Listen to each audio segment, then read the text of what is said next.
Libro abierto Salmo 110, estudio versículo por versículo, el Mesías como Rey y Sacerdote eterno. El Salmo 110, introducción y contexto histórico. El Salmo 110 es uno de los pasajes mesiánicos más profundos y citados en toda la Escritura, y revela la doble naturaleza del Mesías como Rey soberano y Sacerdote eterno, profetizando con asombrosa precisión el ministerio de Jesucristo siglos antes de su nacimiento. El Salmo 110 ocupa un lugar único y privilegiado tanto en el Antiguo como en el Nuevo Testamento, y su relevancia teológica es incalculable, siendo el texto veterotestamentario más citado por los autores del Nuevo Testamento para fundamentar la identidad y misión de Jesús como el Mesías prometido. El contexto histórico del Salmo 110 nos sitúa en el reinado del rey David, aproximadamente en el siglo X a.C., y la autoría davídica de este salmo está confirmada no solo por el encabezamiento del texto hebreo original, sino también por el testimonio directo de Jesús en los Evangelios cuando atribuye estas palabras a David, hablando por el Espíritu Santo.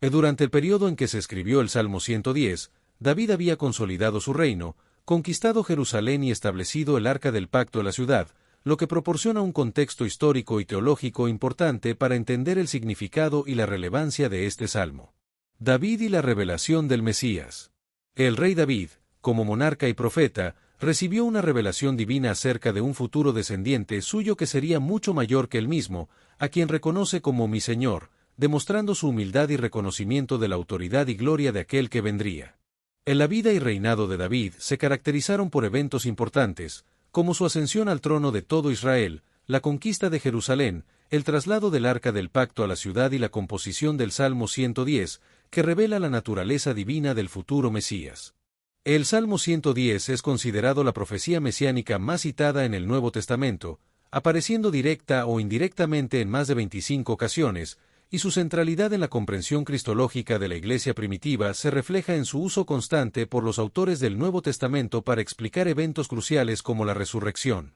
ascensión y exaltación de Jesús. Estructura y oráculos del Salmo 110. En la estructura general del Salmo 110 presenta dos oráculos divinos principales. El primer oráculo establece al Mesías como Rey exaltado a la diestra de Dios, con autoridad para someter a sus enemigos y gobernar con poder desde Sión, lo que proporciona claves interpretativas fundamentales para entender la persona y obra de Jesús. El Salmo 110 presenta al Mesías como Rey y Sacerdote eterno, según el orden de Melquisedec, y describe su victoria final, reflejando la doble función del Mesías en la persona de Jesucristo. En la estructura del Salmo 110 se divide en tres partes: el Mesías como Rey, el Mesías como Sacerdote y la victoria final del Mesías, y su uso extensivo en el Nuevo Testamento demuestra cómo la comunidad apostólica reconoció en Jesús el cumplimiento perfecto de esta profecía davídica. El diálogo divino y la relación Padre-Hijo. Del diálogo divino entre Jehová, YHWH, y Adonai, mi Señor, en el Salmo 110 establece una relación entre el Padre y el Hijo, donde Adonai se refiere al Mesías prometido, que Jesús identificaría consigo mismo, y Jehová representa a Dios Padre. En la expresión siéntate a mi diestra indica la posición de máximo honor, autoridad y poder compartido, y profetiza la exaltación de Cristo tras su resurrección y ascensión, cuando fue entronizado a la diestra del Padre, mostrando la perfecta armonía y el propósito eterno entre el Padre y el Hijo. El término Adonai utilizado por David en el Salmo 110 tiene profundas implicaciones teológicas, ya que reconoce la naturaleza divina y la autoridad absoluta del Mesías, y su aplicación al Mesías constituye una de las más claras afirmaciones de la divinidad del Cristo prometido en el Antiguo Testamento. En la relación entre el Padre y el Hijo, que apenas se vislumbraba en el Antiguo Testamento, se manifestó plenamente en el nacimiento, muerte y resurrección de Jesucristo, y el Salmo 110 desempeña un papel importante en la comprensión de esta relación, destacando la autoridad suprema del Mesías sobre toda la creación y su naturaleza divina. El señorío universal del Mesías. El Salmo 110 describe el señorío universal del Mesías, que se extiende sobre todas las naciones y pueblos, y se refleja en su posición a la diestra de Dios, que representa el lugar de máximo honor, privilegio y autoridad compartida. En la exaltación del Mesías a la diestra de Dios establece su autoridad suprema sobre toda la creación, incluidos ángeles y potestades, y confirma su naturaleza divina y su igualdad esencial con Dios Padre, como se menciona en la sección La exaltación del Mesías a la diestra de Dios. En la posición a la diestra de Dios, descrita en el Salmo 110, comunica la exaltación suprema del Mesías y su participación en la autoridad divina sobre toda la creación, y esta imagen profética encontró su cumplimiento perfecto cuando Cristo, tras su resurrección y ascensión, fue exaltado a la diestra del Padre. Implicaciones cristológicas del Salmo 110. El Salmo 110 contiene profundas implicaciones cristológicas que fundamentan aspectos esenciales de la doctrina sobre la persona y obra de Cristo, revelando anticipadamente la naturaleza divina de Jesús, su relación única con el Padre y su exaltación a la posición de máxima autoridad en el universo. Jesús citó el Salmo 110 en Mateo 22, 41-46 para revelar su identidad mesiánica y divina, y planteó una cuestión basada en este salmo a los líderes religiosos, preguntándoles cómo David podía llamar Señor a su propio Hijo, lo que expuso la paradoja que sólo podía resolverse reconociendo su doble naturaleza, humana como descendiente de David, y divina como su Señor preexistente. En la interpretación de Jesús del Salmo 110 es la exégesis definitiva de este pasaje, confirmando su inspiración por el Espíritu, y mediante esta cita, Jesús manifestó veladamente su identidad como el Mesías divino anunciado por David, trascendiendo las expectativas meramente políticas. La sumisión de los enemigos del Mesías. El Salmo 110 también simboliza la completa sumisión y humillación de los enemigos del Mesías, y establece que el reinado del Mesías continuará inexorablemente hasta la subyugación total de todos sus adversarios, garantizando el triunfo final del Mesías sobre todas las fuerzas que se le oponen. En la victoria inicial del Mesías se describe en el Salmo 110 como una poderosa imagen donde los enemigos son puestos por estrado de sus pies, lo que evoca la antigua costumbre oriental de los reyes victoriosos que colocaban literalmente sus pies sobre el cuello de los monarcas derrotados. El sometimiento de los enemigos es un proceso gradual que se desarrolla a lo largo de la historia, desde la ascensión de Cristo hasta su regreso glorioso, y culminará con la victoria final sobre todas las fuerzas opositoras, incluyendo reinos, poderes espirituales y la muerte misma. En la promesa divina de Dios Padre de poner a los enemigos como estrado para el Hijo, quien reina desde su posición exaltada, revela la perfecta cooperación entre las personas divinas, y se encuentra paralelos bíblicos en pasajes como Josué 10, 24, donde Josué hace que sus capitanes pongan sus pies sobre los cuellos de los reyes cananeos derrotados. El reinado actual de Cristo y la victoria final. El reinado actual de Cristo desde su trono celestial ofrece consuelo a los seguidores de Cristo en tiempos de persecución y oposición, asegurando la victoria final de su Rey, y se inició con la resurrección de Cristo, que culminará en su segunda venida, cuando toda rodilla se doblará y toda lengua confesará que Jesús es Señor. En la victoria final de Cristo sobre sus enemigos se desarrolla en etapas a lo largo de la historia de la redención, desde su triunfo inicial en la cruz hasta su consumación en la parucía, y representa la victoria completa del Mesías sobre todo poder que se opone al reino de Dios, incluyendo Satanás, demonios, muerte y sistemas mundanos. En la victoria de Cristo sobre los principados y potestades se logra a través de 3 etapas: la victoria decisiva sobre el pecado, la muerte y Satanás mediante la cruz y la resurrección, la victoria progresiva mediante la predicación del Evangelio y la transformación de vidas, y la victoria final en la segunda venida con la renovación completa de la creación. El apóstol Pablo, en 1 Corintios 15, desarrolla una interpretación inspirada del Salmo 110, que ilumina su significado escatológico y explica cómo Cristo debe reinar hasta que haya puesto a todos sus enemigos debajo de sus pies, identificando a la muerte como el último enemigo que será destruido. En la profecía davídica en Salmo 110 establece la posición exaltada de Cristo a la diestra de Dios y promete la sumisión final de los enemigos, y la interpretación paulina en 1 Corintios 15 vincula el Salmo con la resurrección y muestra que la muerte es el enemigo final que será destruido. El propósito final de la declaración en 1 Corintios 15 es que Dios sea todo en todos, y la sumisión voluntaria de Cristo al Padre, lo que se logrará después de que Cristo haya destruido a todos sus enemigos. Sión, centro del dominio mesiánico. El Salmo 110 también establece a Jerusalén, específicamente el monte Sión, como el centro desde el cual se extenderá el dominio del Mesías por toda la tierra. Según la declaración, Jehová enviará desde Sión la vara de tu poder, donde la vara o cetro es un símbolo tradicional de la autoridad real en el antiguo cercano oriente. Del monte Sión tiene un profundo significado teológico e histórico que lo establece como el punto focal del reino mesiánico, y a lo largo del Antiguo Testamento, Sión evolucionó más allá de su ubicación geográfica para convertirse en un símbolo teológico que representaba la presencia especial de Dios, su elección de Israel y sus promesas de salvación. La significación de Sión en el Salmo 110 trasciende su referencia geográfica para adquirir un significado espiritual y escatológico, como se menciona en Hebreos 12, 22, donde se dice que los creyentes se han acercado al monte Sión, a la ciudad del Dios vivo, Jerusalén la celestial. Sión puede ser entendido de diferentes maneras, como Sión histórico, la fortaleza conquistada por David que se convirtió en la ciudad de David y centro político del reino israelita; Sión religioso, el monte donde Salomón construyó el templo; Sión profético, el lugar asociado con la era mesiánica y la restauración de Israel; y Sión espiritual, símbolo de la Iglesia como el nuevo pueblo de Dios y de la Jerusalén celestial. La vara de poder y la autoridad del Mesías. La vara de poder mencionada en el Salmo 110, 2 representa un símbolo cargado de significado en el contexto del antiguo Cercano Oriente, y su conexión con Sión subraya la autoridad real y divina del Mesías, estableciendo el reinado mesiánico como un tema central en la profecía del Salmo. El cetro o vara real es un símbolo de la autoridad y soberanía del monarca, y en el contexto bíblico, representa la autoridad delegada por Dios para gobernar y ejercer juicio, como se ve en la vara de Moisés y la profecía de Génesis 49, 10 sobre el cetro que no se apartaría de Judá.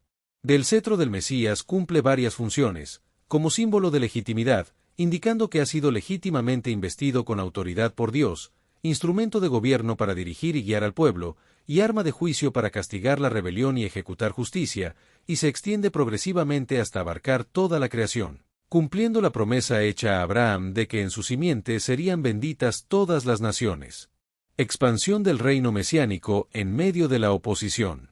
La expansión del reino mesiánico se realiza primordialmente a través de medios espirituales, como la proclamación del Evangelio, la regeneración de los corazones y la transformación de las culturas por la influencia de los valores del reino, y se ve reflejada en la Gran Comisión, donde Cristo envía a sus discípulos a ser discípulos de todas las naciones. En la historia de la Iglesia muestra el cumplimiento progresivo de la expansión del reino de Dios, desde Pentecostés hasta el presente, mientras el Evangelio se extiende por todo el mundo y el Mesías establece su reino en medio de la oposición, como se menciona en el versículo 2 del Salmo 110, domina en medio de tus enemigos. El reino de Cristo ha enfrentado hostilidad desde sus inicios, comenzando con Herodes y continuando con los líderes religiosos que lo crucificaron, y extendiéndose a la persecución de sus seguidores a lo largo de los siglos, pero a pesar de esta oposición, el reino mesiánico ha demostrado su poder invencible. Del dominio mesiánico no elimina inmediatamente toda oposición, sino que se establece y florece precisamente en medio de fuerzas hostiles, demostrando su poder superior, como se ilustra en el libro de Apocalipsis, donde el Cordero triunfa precisamente a través de su aparente derrota. La Iglesia ha crecido a menudo con mayor vigor precisamente en contextos de persecución y resistencia, como se puede ver en el crecimiento explosivo de la Iglesia durante la represión, y el reino mesiánico avanza no eliminando inicialmente a todos sus adversarios, sino transformando a muchos de ellos en seguidores fieles, como ocurrió con Saulo de Tarso. En la declaración domina en medio de tus enemigos del Salmo 110, 2 describe una característica singular del reino mesiánico, su capacidad de establecerse y prosperar no después de eliminar toda oposición, sino precisamente en medio de un entorno hostil, y esta realidad paradójica define la naturaleza del reinado de Cristo en el presente orden mundial. Los seguidores de Cristo están llamados a representar el reinado de Cristo precisamente en entornos que pueden ser indiferentes u hostiles a su mensaje, como embajadores del reino, y la presencia del reino de Dios en medio de la oposición se manifiesta a través del testimonio fiel, el servicio abnegado y el amor sacrificial que refleja el carácter de Cristo. El testimonio valiente y respetuoso de la verdad del Evangelio es fundamental para invitar a otros a la reconciliación con Dios, y se caracteriza por la proclamación con valentía pero con respeto de la verdad del Evangelio. La dedicación voluntaria del pueblo del Mesías. La dedicación voluntaria del pueblo del Mesías es un concepto clave en el Salmo 110, donde se describe que tu pueblo se te ofrecerá voluntariamente en el día de tu poder, lo que significa que los seguidores del Mesías se caracterizan por su dedicación voluntaria y gozosa. La entrega voluntaria de los seguidores del Mesías refleja la naturaleza del propio Mesías, quien se ofreció libremente en sacrificio por su pueblo, y surge de corazones transformados por la gracia y renovados por el Espíritu Santo. El día de tu poder mencionado en el versículo se refiere al periodo de la manifestación mesiánica, iniciado con la primera venida de Cristo y culminando en su retorno glorioso, durante el cual aquellos que reconocen su señorío responden con una consagración voluntaria. La historia de la Iglesia está llena de ejemplos de entrega voluntaria, como mártires que prefirieron morir antes que renunciar a su fe, misioneros que abandonaron comodidades para llevar el Evangelio a tierras lejanas, y millones de creyentes ordinarios que sirven fielmente sin reconocimiento público, motivados únicamente por amor a su Rey. El Espíritu Santo juega un papel fundamental en la transformación interior de los creyentes, renovando su mente y corazón, y creando el deseo de servir a Cristo, lo que se manifiesta en un ofrecimiento voluntario de sus talentos, tiempo y recursos. Del día del poder del Mesías se puede interpretar como un periodo extendido que abarca toda la era mesiánica, que se divide en 4 etapas: la primera venida de Cristo, Pentecostés, la era actual y la segunda venida. Vestiduras santas y el carácter de los seguidores del Mesías. La frase con vestiduras santas del Salmo 110 describe el carácter distintivo de los seguidores del Mesías, implicando pureza moral y separación del pecado, y sugiriendo la dignidad especial conferida a quienes sirven al Mesías, distinguiéndolos como su posesión particular. En la imagen de vestiduras santas en el Salmo 110 comunica varias verdades espirituales profundas, como la importancia de reflejar el carácter santo de Dios y la dignidad especial conferida a los seguidores del Mesías, y se relaciona con la idea de que los creyentes son llamados a ser sacerdotes y servir a Dios de manera digna y santa. El rocío de la juventud y la vitalidad del Mesías. En la metáfora del rocío de tu juventud en el Salmo 110, 3 evoca imágenes de frescura, vitalidad y renovación perpetua asociadas con el Mesías y sus seguidores, sugiriendo el inicio de una nueva era con la llegada del Mesías y la constante vitalidad y vigor siempre renovado del reino mesiánico. En la referencia al seno de la aurora sugiere el amanecer, momento en que la luz comienza a vencer las tinieblas, simbolizando el inicio de la era mesiánica que disipa las tinieblas del pecado y la muerte, trayendo la luz de la salvación al mundo. En la metáfora del rocío de tu juventud comunica la perpetua vitalidad y vigor del rey mesiánico, quien posee una juventud eterna que nunca se marchita ni disminuye con el paso del tiempo, y su energía no se agota, su fuerza no disminuye y su reinado nunca pierde su vitalidad original. El cumplimiento supremo de esta profecía se encuentra en la resurrección de Cristo, donde su cuerpo glorificado manifiesta esa juventud perpetua y ese vigor inagotable, y se menciona que Cristo permanece eternamente el mismo ayer, hoy y por los siglos según Hebreos 13, 8. En la resurrección de Jesús demuestra su poder sobre el envejecimiento y la mortalidad, y su poder no disminuye sino que se manifiesta fresco en cada generación, lo que se refleja en las imágenes poéticas de la aurora y el rocío utilizadas en el Salmo 110, 3. Las metáforas de la aurora y el rocío transmiten profundas verdades teológicas a través de símbolos naturales, comunicando la idea de renovación perpetua, frescura constante y vitalidad inagotable, y en la tradición bíblica, la aurora simboliza el inicio de una nueva era de salvación. La aurora y el rocío simbolizan la intervención divina que trae luz a un mundo sumido en tinieblas espirituales y la provisión delicada pero esencial de Dios, respectivamente, y la juventud mencionada junto al rocío evoca la energía, vitalidad y potencial de crecimiento del reino de Cristo. El juramento divino y el sacerdocio eterno. El versículo 4 del Salmo 110 introduce el elemento solemne y trascendental del juramento divino: juró Jehová y no se arrepentirá, que establece que el decreto sobre el sacerdocio eterno del Mesías es un juramento irrevocable hecho por Dios mismo, con toda la solemnidad que eso implica. El juramento divino mencionado en el Salmo 110, 4 es un compromiso solemne e irrevocable hecho por Dios mismo, con su propia naturaleza como garantía, que establece con absoluta certeza el sacerdocio eterno del Mesías según el orden de Melquisedec. En la declaración no se arrepentirá enfatiza que este decreto jamás será revocado, modificado o reemplazado, lo que contrasta marcadamente con el sacerdocio levítico, que fue establecido sin juramento y eventualmente reemplazado. Del juramento divino proporciona a los creyentes un fortísimo consuelo al establecer que la obra sacerdotal de Cristo no está sujeta a cambios, cancelación o reemplazo, y que la salvación que él asegura como sumo sacerdote eterno descansa sobre este fundamento inquebrantable. En la epístola a los Hebreos destaca que este juramento distingue el sacerdocio de Cristo del Levítico, haciéndolo fiador de un mejor pacto, y que la irrevocabilidad de este decreto divino proporciona un fundamento inquebrantable para la confianza del creyente. El sacerdocio eterno de Cristo permanece como una constante inmutable, asegurando perpetuamente el acceso del pueblo de Dios a su presencia, y el término hebreo yin hachem implica un cambio de mente o propósito, y la negación enfática asegura que Dios jamás alterará esta determinación soberana. El sacerdocio según el orden de Melquisedec. El Salmo 110, 4 contiene una declaración significativa que establece al Mesías como sacerdote para siempre según el orden de Melquisedec, lo que introduce un concepto revolucionario de un sacerdocio eterno y diferente al levítico. Este sacerdote no necesita ser reemplazado. Su sacrificio es perfecto, eterno y suficiente. La referencia al orden de Melquisedec conecta al Mesías con la figura enigmática de Melquisedec, el rey sacerdote de Salem que bendijo a Abraham y recibió del diezmos del botín, y que se presenta en la Escritura como un tipo perfecto de Cristo. En Melquisedec es una figura misteriosa que aparece en Génesis 14, 18 al 20 sin genealogía, sin registro de nacimiento ni muerte, lo que prefigura el sacerdocio eterno del Mesías y lo convierte en un tipo perfecto de Cristo, según se desarrolla en la Epístola a los Hebreos. El sacerdocio del Mesías es superior al levítico, ya que no se transmite por descendencia y no tiene fin ni sucesor, lo que se refleja en la expresión hebrea Leolam, que significa para siempre, y se destaca en la Epístola a los Hebreos que Melquisedec es sin padre, sin madre, sin genealogía, que ni tiene principio de días, ni fin de vida, sino hecho semejante al Hijo de Dios, permanece sacerdote para siempre.